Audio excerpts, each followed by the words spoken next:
We believe we are inherently good people. We believe that we are non-violent, we are not aggressive, and we are assertive whenever it is needed. What if I told you these traits that we think about ourselves is not set in stone? That our behavior is hugely influenced by the positions that we have in our life, by the roles that we play, and also it is dictated by the environment in which we are behaving. Today, we will dive into this Stanford prison experiment, one of those landmark experiments in psychology, which really altered the way we think about human behavior.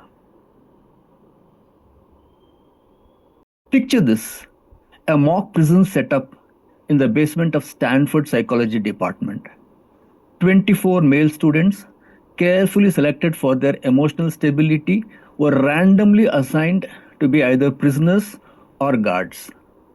The prisoners were arrested at their homes, brought to the mock prison, stripped, deloused, and given uniforms and identification numbers.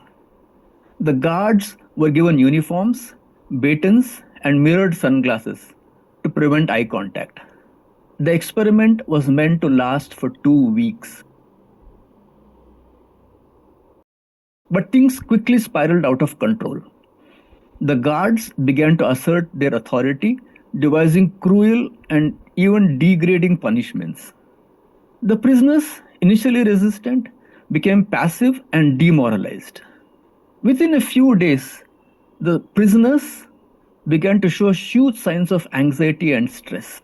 The experiment had to be stopped within just 6 days. The Stanford prison experiment sparked a debate about the ethics of research and the power of social situations to shape behavior.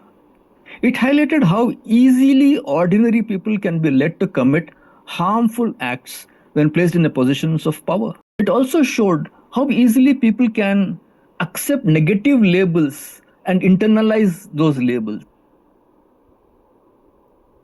But what does this experiment mean to us as parents, as teachers, as bosses, or as people in some position of power?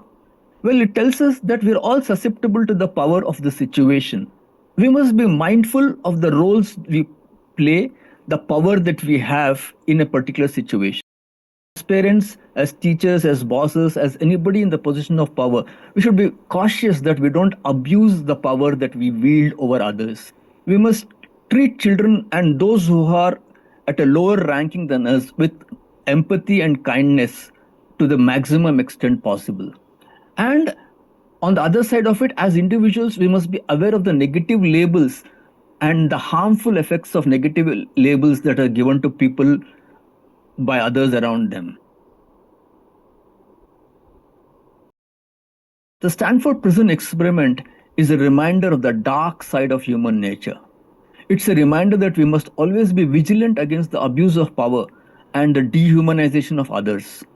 It's a reminder that we have a responsibility to create a world where everyone is treated with dignity and respect. So let's take a moment to reflect on this experiment and its outcome. Are we contributing to a power imbalance at our homes, at other places where it doesn't have to be that way? Are we perpetuating negative stereotypes with our biases? We should try to create an environment where there's a mutual respect for people. Even if it's our child, can we still respect the child at home? Can we respect the child at school? We might want to draw boundaries. That's a different aspect altogether. But can we treat them with the same amount of respect that we would treat somebody who is an equal for us? We are capable of change, and it starts with self-awareness and a commitment to empathy.